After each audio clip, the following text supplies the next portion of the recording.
Buenos días. Buenos días. Abrimos la segunda jornada de las 24 jornadas de Historia en Llerena con la ponencia de don Andrés Gutiérrez Usillo.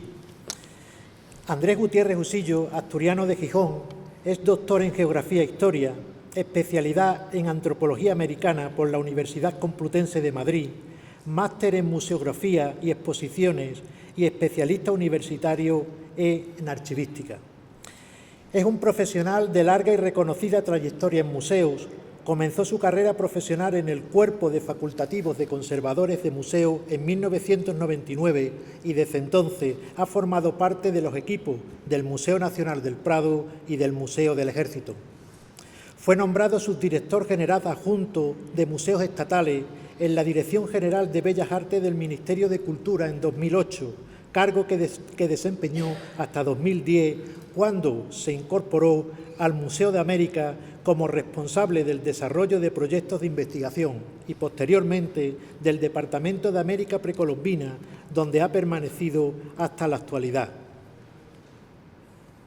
El Ministerio de Cultura y Deporte anunció el 10 de mayo de 2023 el nombramiento de Andrés Gutiérrez Usillo como director del Museo de América, museo de titularidad estatal del Ministerio de Cultura y Deporte. En esta última etapa, dentro del Museo de América, ha desarrollado distintos proyectos de investigación y comisariado exposiciones como Trans, Diversidad de Identidades y Roles de Género en 2017 o La hija del virrey, El mundo femenino novohispano del siglo XVII en 2018.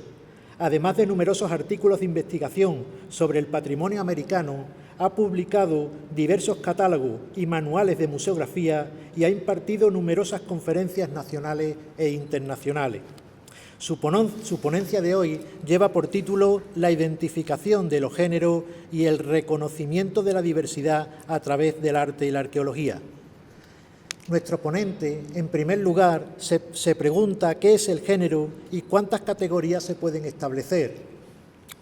A través del ejemplo de culturas se tratará de hipotetizar sobre la opción de la diversidad de género en el pasado. Con todos ustedes, nuestro ponente de hoy, Andrés Gutiérrez Usillo.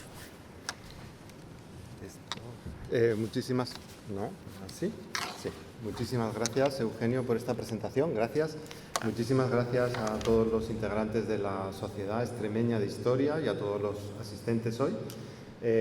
Gracias sobre todo por esta hospitalidad y este calor con el que nos habéis recibido.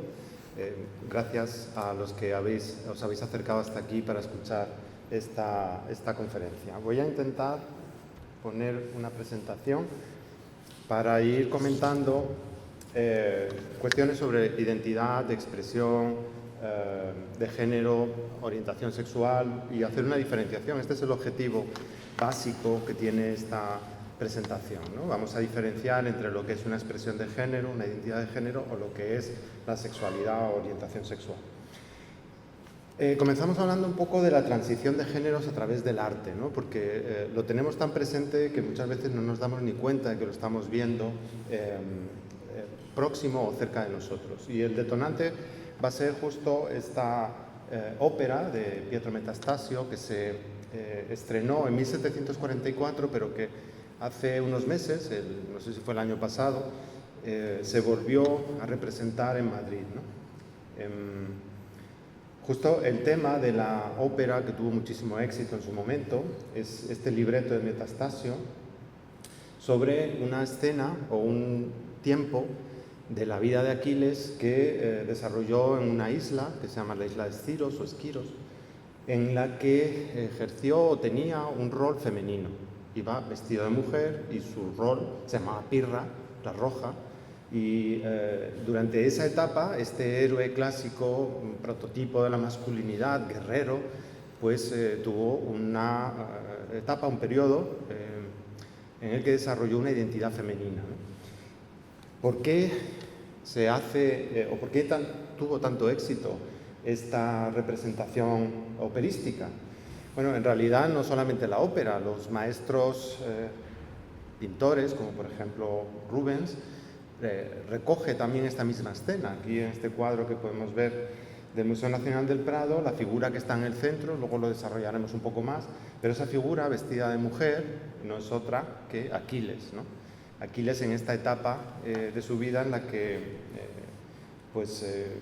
vivió en la isla de Estiros, ¿no? ¿Y por qué? Pues porque en realidad estaba ocultando su identidad, en este caso, porque le habían pronosticado a su madre que moriría en la guerra de Troya. Para evitar acudir a la guerra de Troya como guerrero, pues urdieron esta estrategia de camuflar su identidad masculina o su identidad como persona, como Aquiles, a través de esta indumentaria y de su vida como mujer en la corte de Licomedes, ¿no? Que es el rey de la isla de Estiros, en la que lo interesante también es que como mujer, como Pirra, su pareja sentimental es Deidiamía, que es esa mujer que está sorprendida porque sabe lo que le va a pasar a Aquiles una vez descubierto por Ulises, que es esta otra figura que está a la derecha, sabe que lo va a llevar a la guerra de Troya y sabe que allí va a morir. Entonces, durante esta etapa en la isla de Estiros, Aquiles como mujer tiene una pareja mujer. Luego se va a la guerra de Troya, ya como guerrero, su pareja sentimental será Patroclo, en este caso otro guerrero, ¿no? Esto que parece algo un poquito distinto o sorprendente, ¿no? Cuando uno empieza a analizar que hay óperas, que hay libretos, que hay, por ejemplo, el libreto de esta ópera que desarrolla Corselli también, de Metastasio, el libreto, se representa, creo recordar, que se hacen hasta 50 óperas distintas basadas en el mismo libreto, ¿no? O sea, el éxito que tuvo esta historia, tanto en la ópera, en la pintura, y luego vamos a ver también representaciones teatrales, fue extraordinario, ¿no? Y hay que preguntarnos por qué motivo esta escena dentro de la vida de Aquiles, que tiene otras muchas historias que contar, ¿no? Es la que se elegía para transmitir el qué, ¿no? Esa es la pregunta. Hemos visto entonces siglo XVIII la ópera, siglo XVII la pintura, si nos vamos, principios del XVII o finales del XVI, que es cuando se está escribiendo el Quijote. También vemos que en el Quijote hay una escena en la que se está hablando de inversión de roles de género, ¿no? Ahí cuando Sancho ejerce como gobernador, pues le llevan a unas personas que habían capturado por la noche. Una de ellas era una mujer en hábito de hombre, vestida como chico, como hombre, pero lo más curioso, y ella lo cuenta cuando les detienen, es que ella como mujer, es una sociedad patriarcal evidentemente, no podía salir de casa, su padre la tenía encerrada, no conocía el mundo, y decide con su hermano, que era menor que ella, salir una noche para conocer el pueblo, la ciudad donde se encontraba, ¿no? Para poder salir por la noche, ella decide vestirse como hombre y le pide la ropa a su hermano. Pero lo más curioso es que el hermano se pone la ropa de ella, que yo creo que no era necesario, pero bueno, lo hace por algún motivo, ¿no? Y a él, además ella lo dice, poniéndome este vestido, y él vistiéndose de otro mío, que le está como nacido, porque él no tiene pelo de barba y no parece sino una doncella hermosísima. Esta noche, poco más o menos, nos salimos de casa, etc. Cuenta una historia en la que hay una inversión de roles de género entre estos dos hermanos, ¿no? Es decir, es mucho más habitual de lo que nos podemos imaginar, y cuando empezamos a repasar la literatura del siglo XVII, del siglo de oro español, vemos como Tirso de Molina, Lope de Vega, los grandes autores teatrales están tratando este tema de la inversión de roles de género, de la identidad, o más bien de la expresión de género, constantemente, ¿no? Con distintas motivaciones, y esto es lo interesante porque no hay un único motivo. Decíamos que Aquiles se esconde en la isla de Estiros, esta es una de las motivaciones, pero hay otras muchas, ¿no? Sobre todo, lo que se da en el teatro es la utilización de roles masculinos por parte de mujeres, ¿no? Con motivaciones que van, por ejemplo, desde la reparación del honor. Muchas mujeres se ven engañadas por hombres, y para poder acceder a ese mundo masculino que estaba muy segmentado, muy separado del mundo femenino, ellas utilizan una expresión de género masculina, ¿no? O sea, se visten como hombres, actúan como hombres y entran en contacto con sus parejas que no les reconocen. No reconocen a estas mujeres una vez cambian su indumentaria, ¿no? Y esto es muy interesante. Motivaciones intelectuales que tienen muchas mujeres porque no pueden acceder a estas esferas de de poder o de conocimiento masculino, ¿no? Por ejemplo, esta película de Barbra Streisand, de Yentl, por ejemplo, está representando lo mismo que intentó hacer Sor Juana Inés de la Cruz en México en el siglo XVII. Ella le pidió a su familia poder vestir como hombre para poder ir a la universidad, porque le estaba vetado o vedado a la mujer acceder a la universidad. Entonces, algunas mujeres camuflan su identidad, camuflan su expresión de género con esta intención, ¿no? La de aprender, la de estudiar. Este es el caso real de una mujer que vistió como hombre, como marinero, y que acompañó, seguro que conocéis, a la expedición de Bougainville, que dio la vuelta al mundo recogiendo, bueno, pues, recogiendo información, pero les acompañaba un botánico, que es Philip Commerson, ¿no? La pareja de Philip Commerson es esta Jeanne Barret. Se viste para poder subir al barco y acompañarle en ese viaje, porque una mujer no podía navegar con los hombres en alta mar durante meses. Ella camufla su identidad. Es la primera mujer en dar la vuelta al mundo, pero la da vestida como hombre, ¿no? Acompañó a Bougainville en la recogida a Philip Commerson en la recogida de plantas en esta expedición de Bougainville. De hecho, una de las plantas más conocidas, que es la bugambilla, le debe su nombre a esta expedición. Motivaciones bélico-militares también en Europa, y hay varios estudios que recogen información de archivo, porque a veces se producen denuncias, ¿no?, sobre estas personas que han transgredido o traspasado los límites de los roles de género, ¿no? Y a través de esta documentación de archivo, pues se puede ver que en Holanda, en Alemania, en Centro Europa era mucho más habitual, en España también, vamos a ver, pero en el centro de Europa era muy habitual. También Europa estaba en guerra constantemente, cuando no era Francia contra Inglaterra, era Francia contra España, o era, en fin. Para poder atravesar estos territorios que estaban en guerra,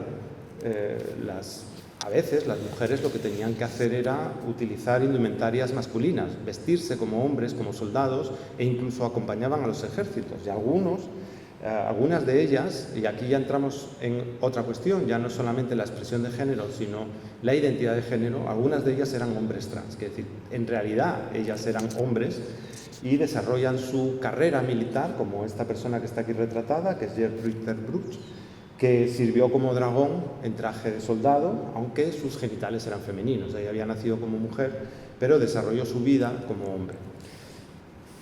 Motivaciones religiosas también.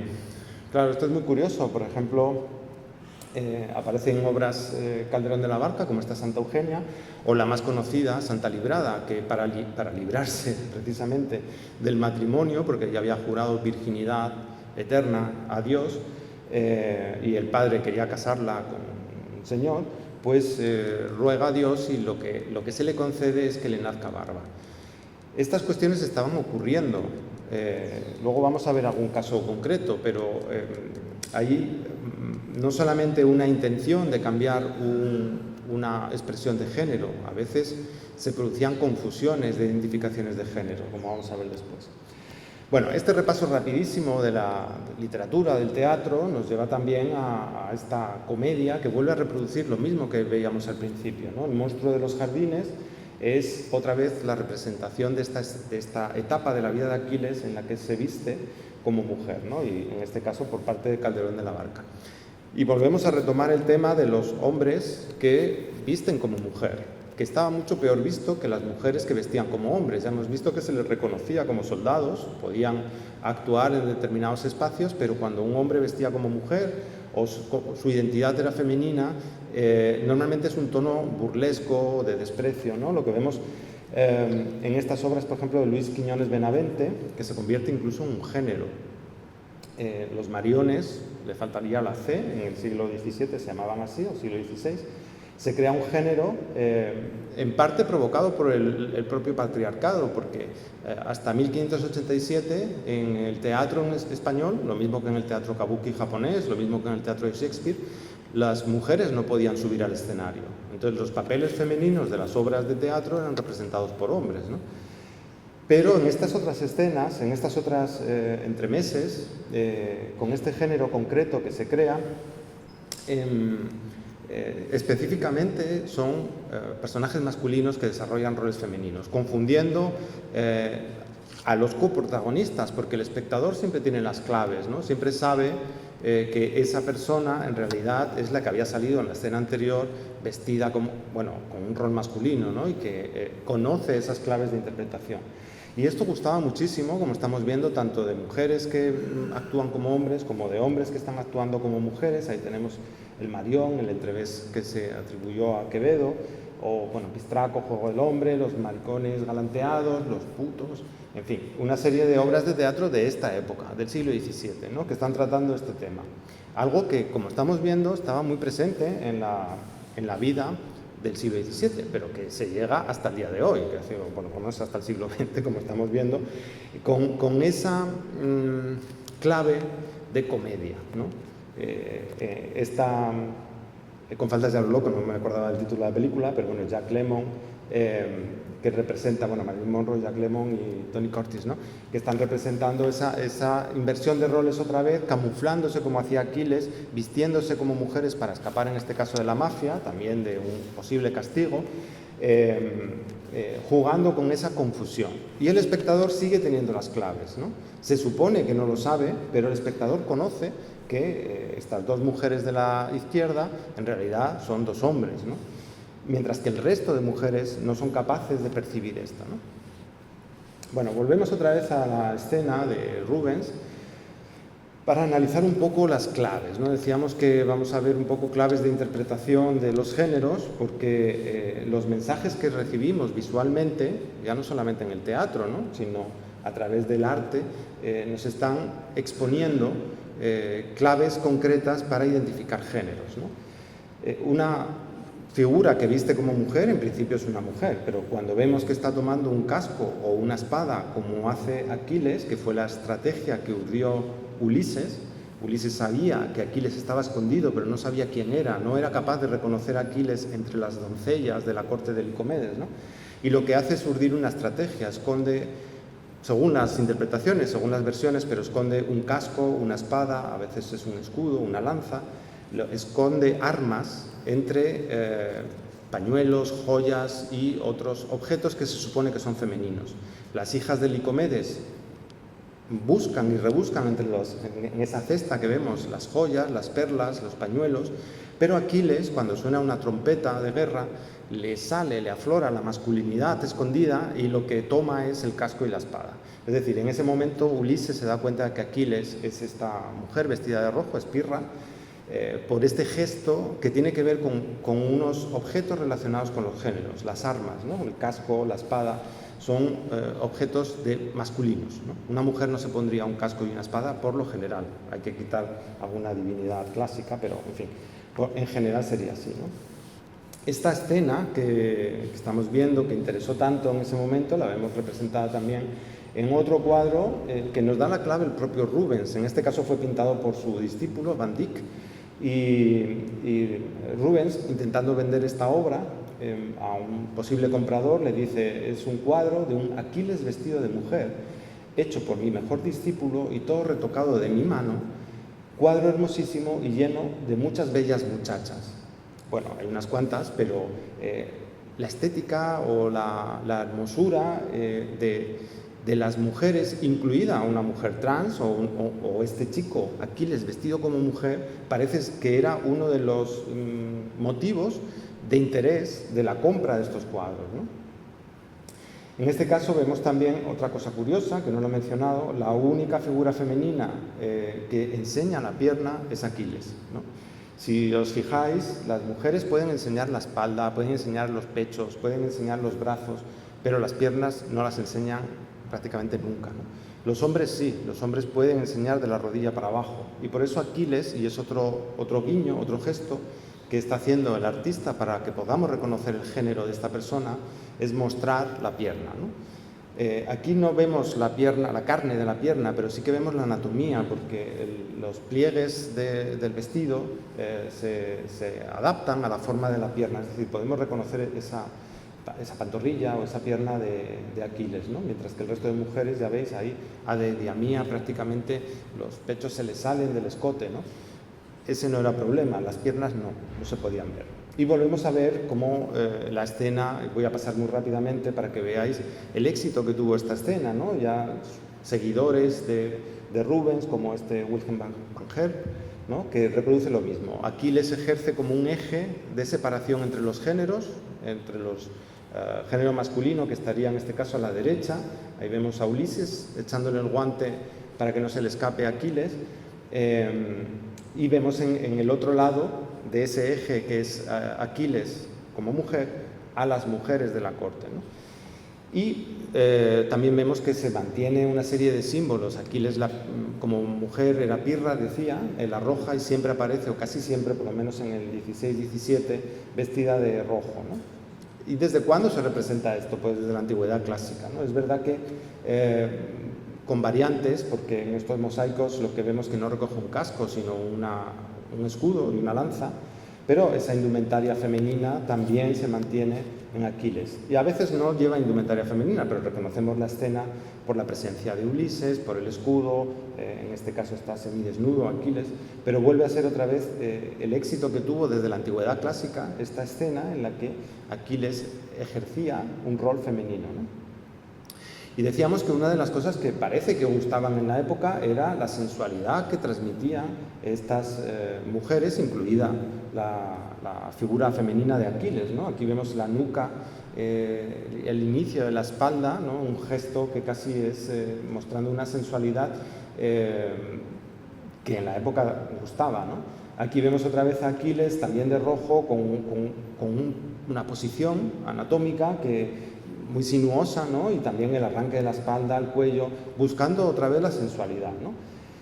Se van perdiendo a lo largo del siglo XVIII algunas de estas características. Aquí ya no es tan rojo el vestido que lleva Aquiles, es más rosáceo, pero volvemos a reconocer la anatomía de la pierna, la espada en la mano, a pesar de esa anatomía femenina, ¿no? Que se confunde con el resto, ¿no? Tampoco ejerce ya como un eje entre los dos mundos, masculino y femenino, porque ya están entremezclados, ¿no? Bueno, hay más escenas, incluso de Angélica Kauffmann. En esta otra ya de finales del 18, esta de Louis Graffier, lo que vemos que ya ni siquiera viste de rojo, pero sí que reconocemos a Aquiles por los rasgos que hemos estado viendo, ¿no? Bueno, si analizamos este otro lienzo, muy rápidamente vamos a encontrarnos también con algunas características. Vemos a tres mujeres sentadas en el suelo. No sé si sabéis que la mujer, durante el siglo XVII hasta el XVIII, utilizaba preferentemente el estrado, se sentaba en el suelo sobre cojines, no usaba sillas altas, ¿no? Estaba reservado al mundo masculino. Estas tres mujeres sentadas en el suelo, como hacen las mujeres, ¿no? Es un rasgo de identificación femenina. Las tres están con vestidos femeninos, con peinados femeninos. La de la izquierda tiene lazos en el pelo. Hay una serie de rasgos que nos permiten reconocer que la figura de la izquierda es un poquito diferente a las otras dos, ¿no? Una de ellas es el color de la piel, ¿no? Vemos que es mucho más oscura la piel de la figura femenina de la izquierda, y no solo eso, sino que además tiene barba, ¿no? Y está descalza, que es otro rasgo, y muestra la pierna, que a las otras no se les ve. Entonces ya estamos reconociendo que, a pesar de que está sentada en el suelo, vestida como mujer, hilando, que es una actividad exclusivamente femenina, se trata de otro héroe clásico en indumentaria o en rol de mujer, ¿no? Y para que no haya confusión, porque a veces es muy confuso todo esto, ¿no? Pues el artista decide pintar la maza de Hércules, en este caso al lado de la pierna, ¿no? Y nos encontramos en realidad a Hércules en otro momento de su vida en la que le pasa lo mismo que a Aquiles. En esta etapa de la vida de Hércules es esclavizado, es vendido como esclavo a una mujer, que es la reina Ónfale o Onfalia, y ella provoca esta inversión de roles. Él es esclavo, ¿no? Y las mujeres van descalzas en ocasiones, pero sobre todo los esclavos, ¿no? Y para someterle, por una cuestión hay una connotación un poco negativa en este caso, para someterle, ella lo que hace es apropiarse de los símbolos masculinos de Hércules, la piel de león, la maza, ¿no? Y obligarle a mantener un rol femenino, ¿no? En ocasiones se le representa desnudo, que es otro de los atributos también para la representación de la esclavitud, ¿no? Aquí vemos otra vez cómo el éxito que tiene esta escena de la vida de Hércules nos sorprende, ¿no? está hilando, este es el capuchón que se le pone a la rueca, al uso de hilar. Lo veis ahí también otra vez Hércules poniéndole el capuchón para hacer el hilado. Vemos de Lucas Cranach, por ejemplo, con esa toca, a pesar de la barba, está vestido como mujer, con una toca de viuda, por ejemplo, rodeado de mujeres, otra versión de lo mismo, porque la mujer siempre está vinculada con esta escena. Es decir, en el momento que, al igual que Aquiles toma el casco y la espada como elementos masculinos, la rueca o el uso de hilar son elementos femeninos exclusivamente, ¿no? Una persona que aparece hilando tiene que ser una mujer, ¿no? Bueno, lo que hemos estado viendo hasta ahora, y ahora es el momento de explicar qué hemos estado viendo, son expresiones de género. Y esto no quiere decir que estas personas tengan esa identidad de género, ¿no? Hay tres conceptos que son los que tendríamos que empezar a interiorizar para diferenciar de lo que estamos hablando, ¿no? El género asignado es aquel que se pues indica, ¿no?, de forma externa a la persona al nacer. Por lo general es en el nacimiento, ¿no? Es el médico, es la matrona, es la madre o el padre o alguien de la familia, el que atiende en el parto, el que dice: ha tenido usted un niño. ¿Y cómo lo hace? Pues en función de la forma de unos genitales, ¿no? Esos genitales en ocasiones son confusos y eso va a provocar una serie de confusiones, es decir, que no es algo tan claro al 100%, solamente pensando en la anatomía, ¿eh?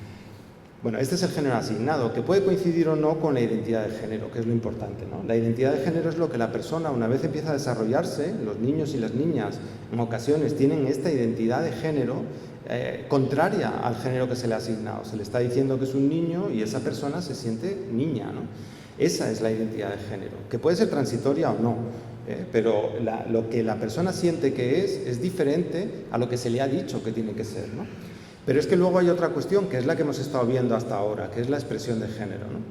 Que puede coincidir o no con lo anterior. En ocasiones, por ejemplo, el género asignado es masculino, la identidad de género es femenina, porque esa persona con genitales masculinos siente que es una mujer, pero no da el paso y sigue vistiendo como hombre, es decir, tiene una expresión de género masculino a pesar de que su identidad de género es femenina y no coincide con el género asignado, ¿no? No sé si os he liado un poquito, me habéis seguido, ¿no? Género asignado, al nacer, identidad de género, lo que uno siente, expresión de género, lo que uno transmite al exterior. Y no solamente es la indumentaria, son la gesticulación, el vocabulario, la manera de peinarse, la manera de vestir, el escenario en el que se mueve, la forma de moverse, todo eso está transmitiendo género, ¿no? Eso es expresión de género. Bueno, Butler decía que era performatividad, ¿no? Es una que tenemos que ir construyendo constantemente. Hacemos una performatividad de género, ¿no? Una expresión de género constante, tratando de manifestar al exterior cuál es el género que uno tiene, ¿no? Bueno, pues todo esto no tiene que ver con otra cuestión con la que la confundimos habitualmente, que es... ¡Ay, me la ha saltado! Sí. Ahora lo cuento, que es la orientación sexual, ¿no? La expresión de género, la identidad de género o el género asignado no tiene que ver con la orientación sexual. Pero antes quería hablar de este caso que no sé si os suena. Estos son los huevedoces, ¿no?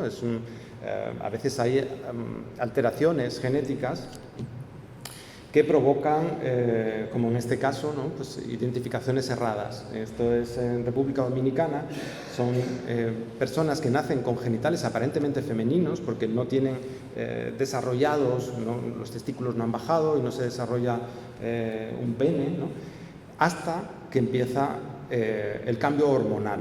Y en ese momento se produce una, entre comillas, transformación de la persona, ¿no? Por eso le llaman huevedoces, porque alrededor de los 12 años descienden los testículos, comienza un desarrollo hormonal y comienza a cambiar el cuerpo. En ese momento, estas niñas, que habían sido educadas y criadas como niñas, tienen que decidir si continúan siendo niñas, pero con genitales masculinos, o prefieren, y en República Dominicana, que es una sociedad todavía bastante patriarcal, muchas lo que prefieren es decir, no, sí, prefiero ser hombre, ¿no? Mi querida señorita, no hay que ir tan lejos, ¿no? Seguro que recordáis la película de Armiñán, de Jaime Armiñán, en el que se producía una situación parecida a esta, en la que José Luis López Vázquez desarrolla el rol de una mujer porque había sido identificada, educada, criada, vestida, tenía una vida como mujer, ¿no?, en un pueblo en España, hasta que un reconocimiento médico permite entender que en realidad le pasaba lo que a los huevedoces, ¿no?, que no había descendido, no había completado la anatomía masculina, pero que en realidad era una anatomía masculina, ¿no? Y ella tiene que decidir si continúa su vida como mujer o realiza el cambio, ¿no?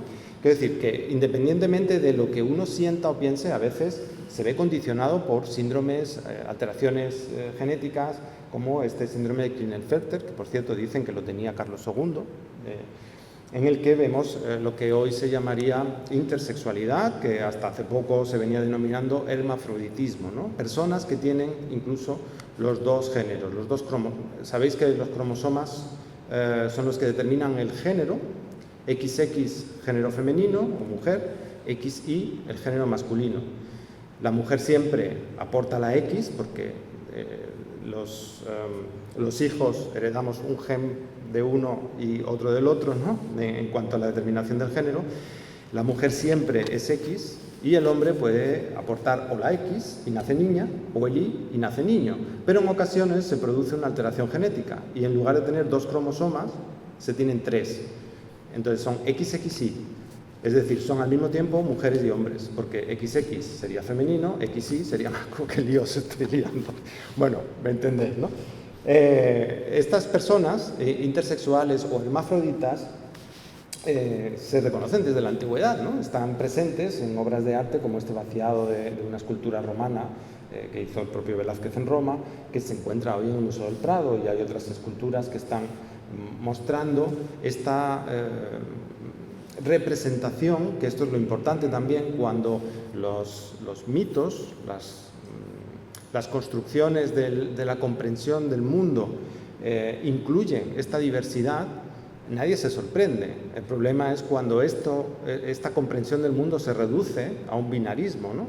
Ahí es donde surgen estos problemas.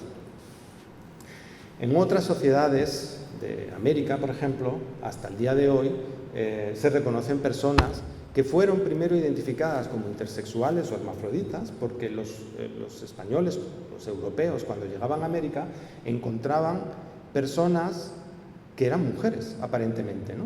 O sea, vestían como mujeres, se comportaban como mujeres, estaban casadas como esposas secundarias muchas veces, pero casadas con hombres. Lo que pasa es que tenían genitales, no sé en qué momento lo descubrían, pero tenían genitales masculinos.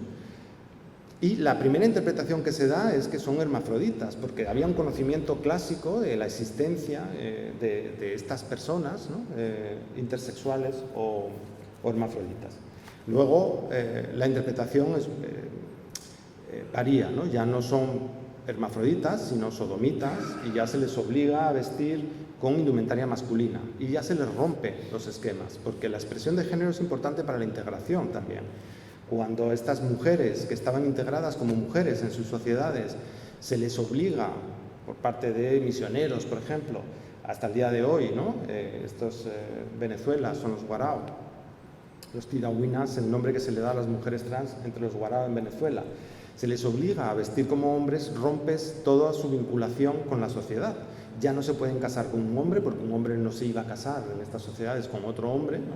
Sino con una mujer, aunque tuviera genitales masculinos. Ya no puede ir a trabajar con las otras mujeres, porque las mujeres no permiten que un hombre vaya con ellas. En fin, se les aísla, se les margina, se les rompe cualquier vínculo que pudiera tener con la sociedad, ¿no? Lo que vemos a través de la etnografía es la continuidad de una serie de historias que se recogen desde el siglo XVI, ¿no? Los cronistas nos están describiendo personas que, ya digo, que interpretan primero como hermafroditas y luego como sodomitas, pero que son mujeres trans, ¿no?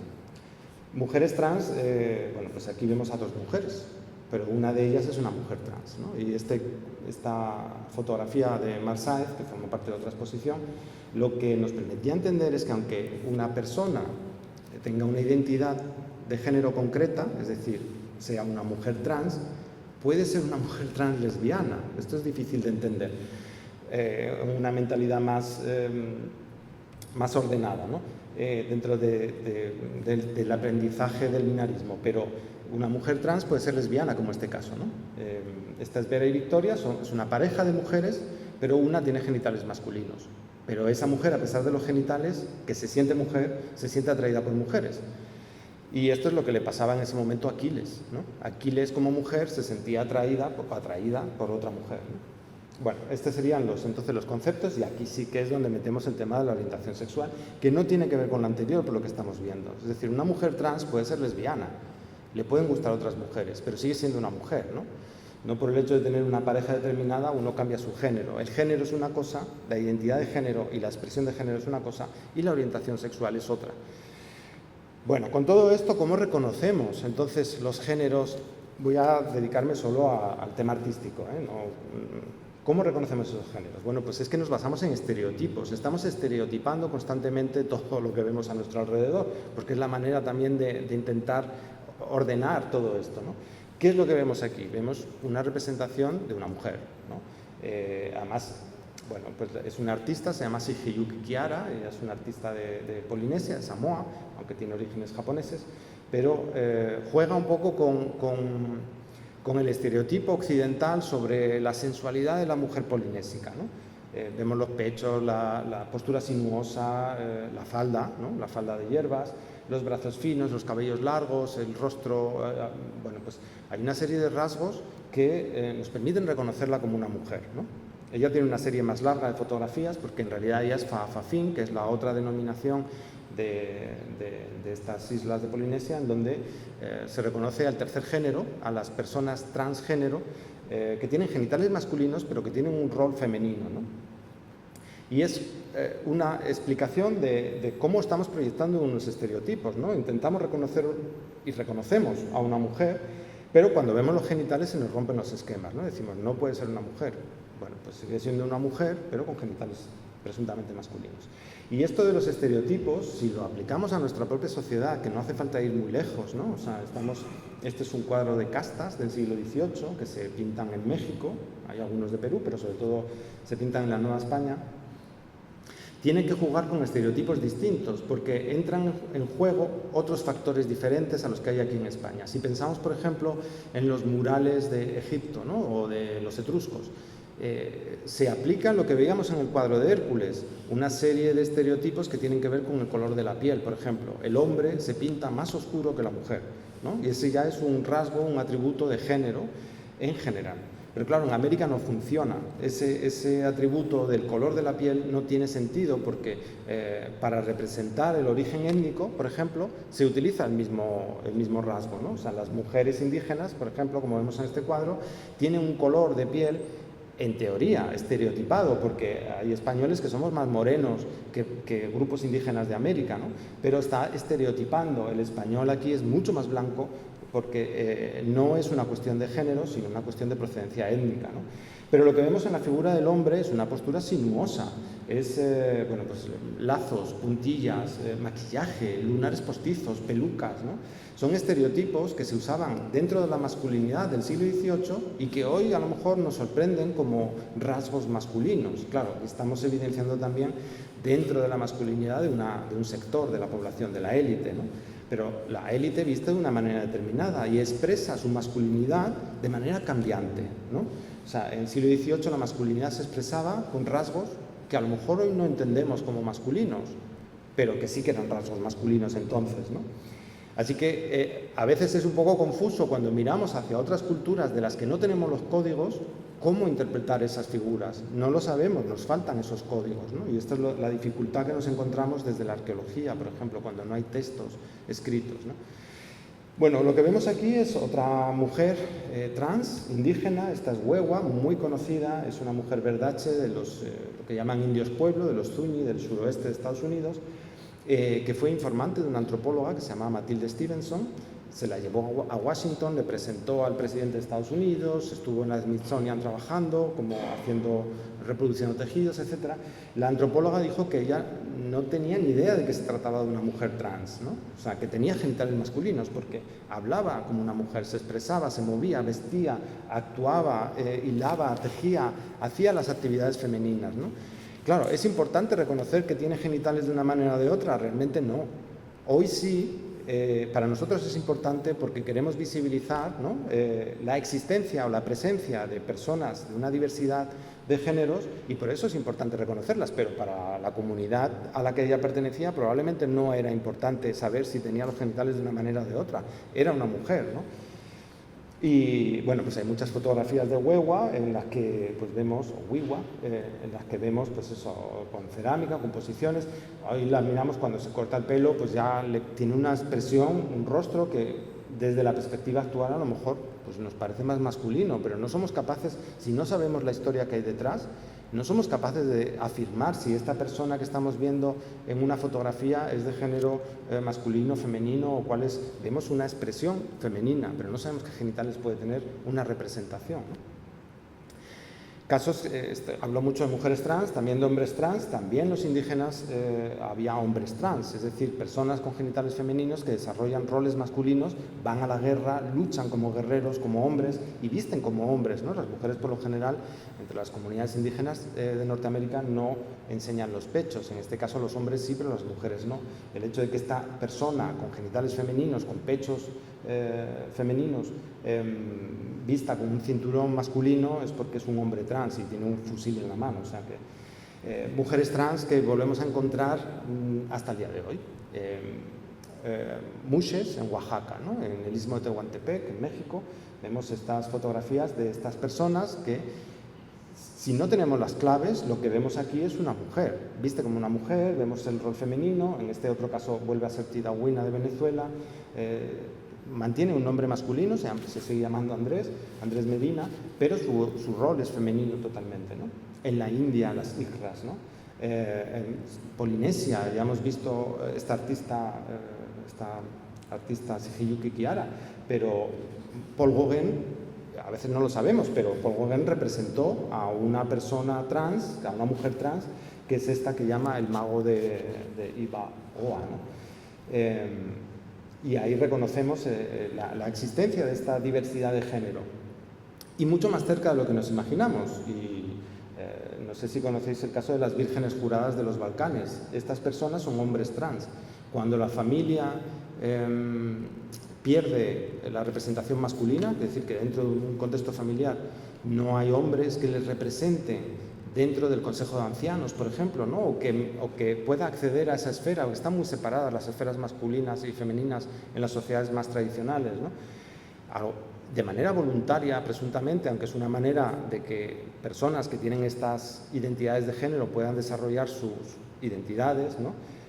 Mujeres, entre comillas, de la familia pueden desarrollar su vida como hombres, ¿no? Y se les reconoce dentro de la comunidad, esto es en los Balcanes, ¿no? Se les reconoce como hombres, ¿no? En España, bueno, pues Goya representó a esta persona que está vistiendo con indumentaria femenina. Claro, volvemos otra vez al teatro del siglo XVII o del siglo XVI, en donde se les llamaba mariones o maricones, ¿no? Giuseppe Bonito, pintor del XVIII, que representa a esta mujer trans en los puertos de Nápoles. Otra vez en la marginalidad, porque están vinculadas con la prostitución, con los marineros en los puertos, en fin. Pero que lo que estoy intentando reconocer es la existencia dentro de nuestras propias comunidades o sociedades de personas que han traspasado los roles de género y que se han visto de distintas maneras. Dentro de la marginalidad, como veíamos la obra de Goya, me avisas cuando me vaya acercando el tiempo. O este caso muy conocido, ¿no? Que esta es Chevalier d'Eon, que es, o Mademoiselle Chevalier d'Eon, que es una persona con una identidad fluida, porque unas veces tenía un rol femenino, otras veces tenía un rol masculino, hasta que el rey de Francia le dijo, basta ya, decídete, y fijó su rol, su expresión de género femenina, ¿no? Porque se sentía mujer. Cuando falleció, pues analizaron su cuerpo y vieron que tenía genitales masculinos, porque había nacido como hombre y había sido educado como hombre, pero al llegar a la adolescencia, a la juventud, empezó a jugar con esta doble identidad, incluso fue espía en la corte rusa para los franceses, jugando con esta identidad. Pero además es que era una espadachina, sería, no sé, se batía en duelo, porque era una consumada espadachina, y en este cuadro, que está en Inglaterra, está batiéndose en duelo con otro de los caballeros de la época, que por cierto es de origen, hijo de una esclava y de un noble francés. Es decir, esta transgresión ante la corte de Londres, ahí vemos el príncipe de Inglaterra, que está observando este combate entre una mujer trans y bueno, pues el hijo de una esclava, ¿no? En España también hay casos, ¿no? Este es Catalina de Erauso, la monja alférez, ¿no? Que en realidad su nombre era Antonio de Guzmán. Es una persona que nace con genitales femeninos, es educada en un convento en el País Vasco, pero como mujer, cuando llega a la adolescencia siente que ella no es mujer, ¿no? Y se escapa del convento, huye a América, que era muy habitual también el escapar del territorio y del círculo más próximo para romper con esas identidades, ¿no? Y en América desarrolla un rol masculino, ¿no? Es un guerrero, además es un soldado, ¿no? Y lucha contra los mapuches en Chile hasta que mata en una reyerta de bar, mata a otro hombre peleándose con él y le detienen, y entonces para evitar una condena mayor pues justifica que en realidad ella es una mujer, ¿no? Y el obispo de Huamanga pues le ordena a unas comadronas que analicen el cuerpo de Antonio de Guzmán, que reconocen que efectivamente es una mujer, ¿no? Por eso le viste como monja, y a partir de ahí es la monja alférez, le envía a España, se entrevista con Felipe IV, se entrevista con el Papa, y los dos, tanto el rey de España como el Papa, le permiten continuar vistiendo y ejerciendo su rol masculino sin mayor problema. Es más, Felipe IV le concede el título o el nombramiento de alférez, ¿no? Un reconocimiento de su valía como soldado, pues contra los indígenas en Chile, ¿no? O sea que es un caso que tenemos con este retrato, además de Van der Hamen, que tenemos muy bien documentado y representado porque él hace una biografía de sí mismo, ¿no? Bueno, para concluir, así rápidamente, yo creo que estoy ajustándome al tiempo, ¿no? Vemos que es mucho más frecuente de lo que nos imaginamos muchas veces. No es una problemática contemporánea, como que a veces se quiere ver como que la sociedad actual está tolerando que las personas trasciendan sus géneros y alterando lo que va a ser el futuro de la humanidad, ¿no? Esto está desde la base de la humanidad, desde que tenemos constancia o conocimiento a través del arte de esta transgresión de género que se produce. Insisto que la homosexualidad se puede analizar desde otras perspectivas, ¿no? Porque es muy difícil ver si dos personas tienen una relación sexual. Aquí estamos hablando de expresiones de género y de identidades de género, ¿no? Independientemente de que además exista un tema sexual, ¿no? Lo que vemos en la vasija griega de la izquierda, por ejemplo, que está en el Museo Arqueológico, son figuras femeninas con barba.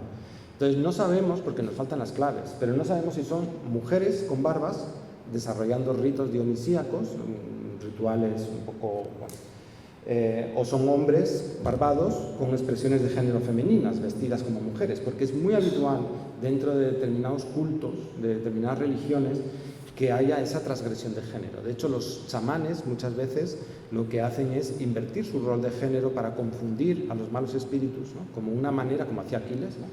Para generar esa confusión. También es verdad que muchas veces los chamanes desarrollan no solamente el rol femenino o esa expresión de género femenina, sino que también tienen parejas masculinas, ¿no?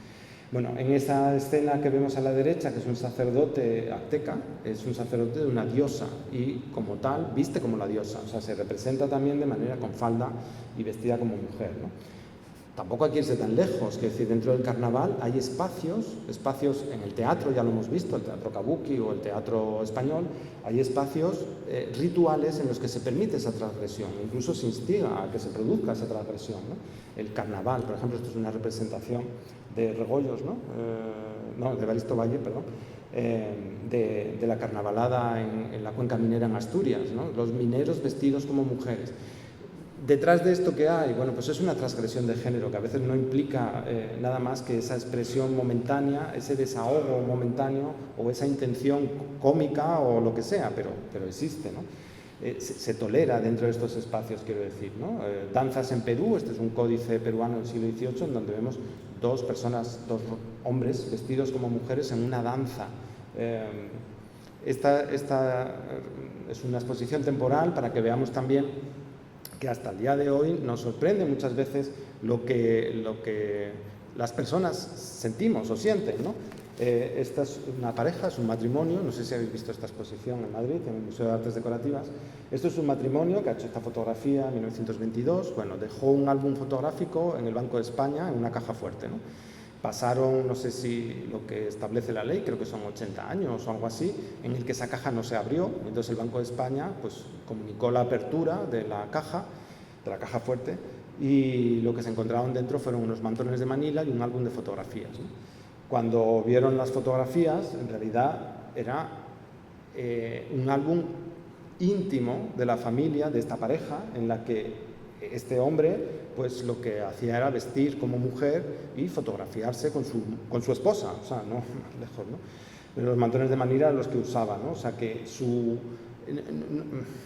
le pasa como a Aquiles otra vez, ¿no? Aunque tenga esa expresión de género femenina, aunque a esta persona que ha sido educada como hombre y que probablemente tiene esta expresión masculina en su vida diaria, en la intimidad desarrolla un rol femenino, pero como mujer sigue teniendo relaciones con su esposa.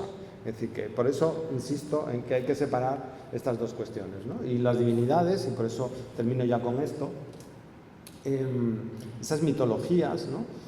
Igual que la Biblia nos dice que Dios crea al hombre y para que no se aburra le quita una costilla y crea a la mujer, y ya estamos estableciendo primero una jerarquización, ¿no? de qué es prioritario para la divinidad, y después una relación binarista entre dos personas, ¿no? De dos géneros. En otras sociedades no es así. En el mundo indígena, por ejemplo, dentro de las mitologías de los pueblos, de los indios pueblos, de los Zuni, hay cachinas, serían espíritus, en donde hay cachinas trans. Los niños o las niñas aprenden desde la infancia la posibilidad de la transgresión de género y como algo, bueno, pues natural, ¿no?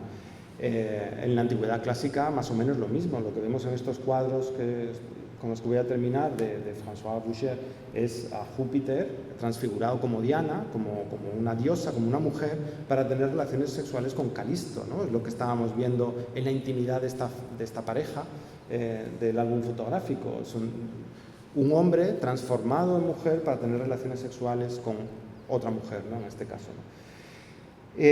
Bueno, pues este era un poco este panorama que quería presentar de la literatura, el teatro, el arte, en donde estamos viendo que la transgresión de género es una constante, ¿no? No solamente en sociedades indígenas lejanas de América o de Oceanía, sino en nuestra proximidad, en nuestra historia, ¿no? Y que este reconocimiento es necesario también para entender lo que estamos viviendo hoy en día, ¿no? Porque no es nada nuevo, no es algo diferente, ¿no? A lo que se está produciendo en otras sociedades o lo que ha existido en otros ámbitos, ¿no? Bueno, muchas gracias.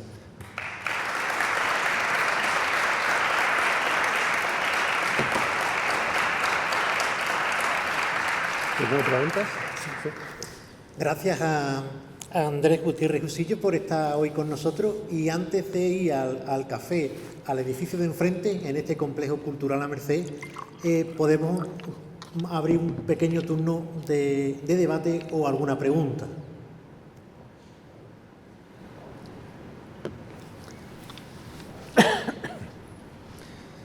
Sí, no, yo sigo hablando. No escucho.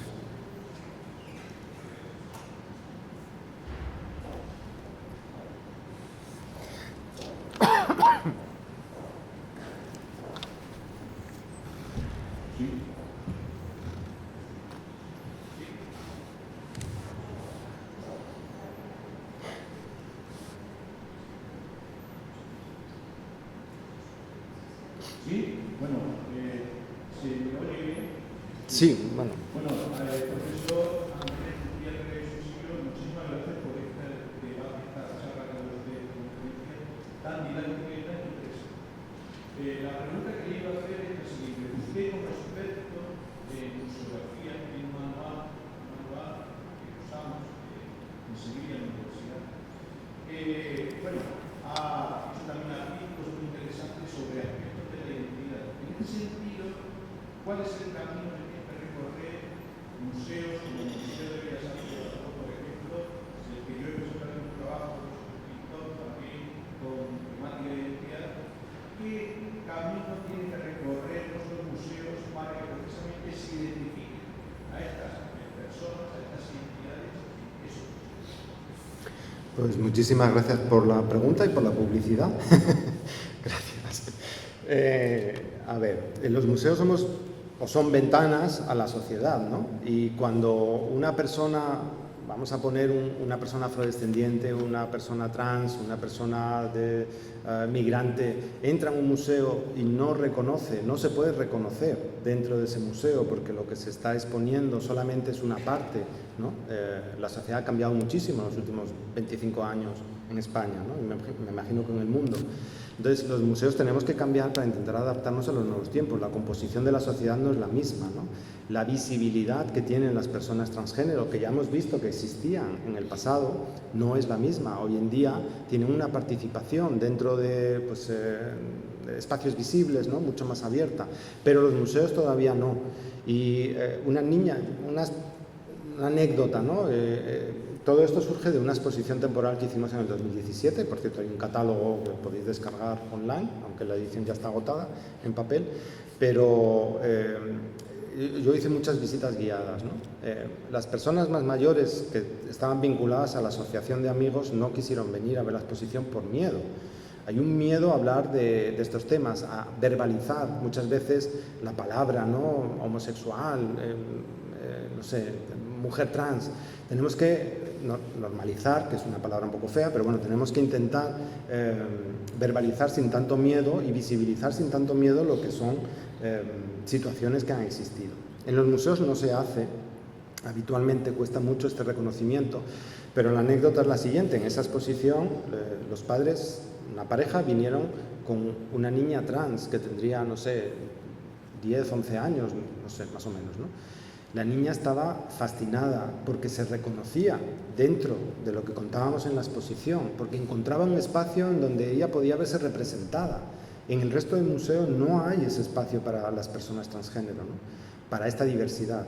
Entonces los museos tenemos que atender esta diversidad actual, ¿no? Para que las personas que acuden al museo puedan verse representadas. Os pongo otro ejemplo, si me permitís, así sigo hablando. El tema de género, por ejemplo, de la mujer, la representación de la mujer, cómo ha cambiado esto en los últimos años, hasta el punto que el Museo de América, la museografía actual tiene 30 años. Yo, como decía Eugenio en la presentación, me he dedicado también a precolombino, ¿no? Y al revisar la identificación de género de las figuras precolombinas, vi que había muchos errores por estos sesgos que muchas veces aplicamos a lo que estamos viendo, ¿no?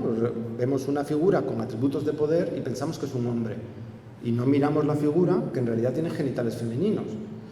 Entonces, ¿esto qué significa? A veces da igual, ¿no? No tiene mayor, es una confusión y ya está, pero lo que estábamos viendo en el museo es que siempre que había una figura de poder, una figura noble, un cacique, siempre era masculina. Y había casos en los que los genitales eran femeninos. Estábamos anulando la posibilidad de que una mujer pudiera visibilizarse en un puesto de rango, ¿no? De poder, de prestigio. Una mujer noble, una mujer cacique, etc., ¿no? Esto es lo que tenemos que hacer, esta revisión de lo que hacemos desde los museos para mostrar a una sociedad la posibilidad tanto de que una mujer pueda desarrollar roles dentro pues, no solo del sacerdocio, sino también de las autoridades, ¿no? Caciques, nobles, etcétera, como que existan otras diversidades, ¿no? Muchos de los tejidos, bueno, muchos de los tejidos que tenemos están hechos por mujeres. Muchas de las cerámicas que hay en el museo indígenas están hechas por mujeres. En las mismas comunidades donde están trabajando las mujeres, trabajaban también mujeres trans. No reconocemos cuáles son las piezas que han hecho las mujeres trans, pero es que ni siquiera señalamos muchas veces que esos tejidos o esas cerámicas han sido hechas por mujeres.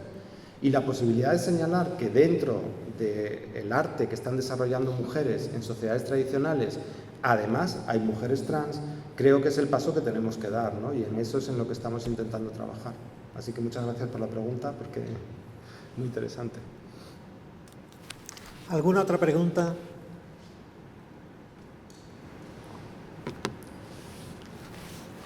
Bien, pues podemos pasar al café y el bloque de comunicaciones comenzaría a las 12:30. Ya está. Muchas gracias. A las 12. Sí, a las 12.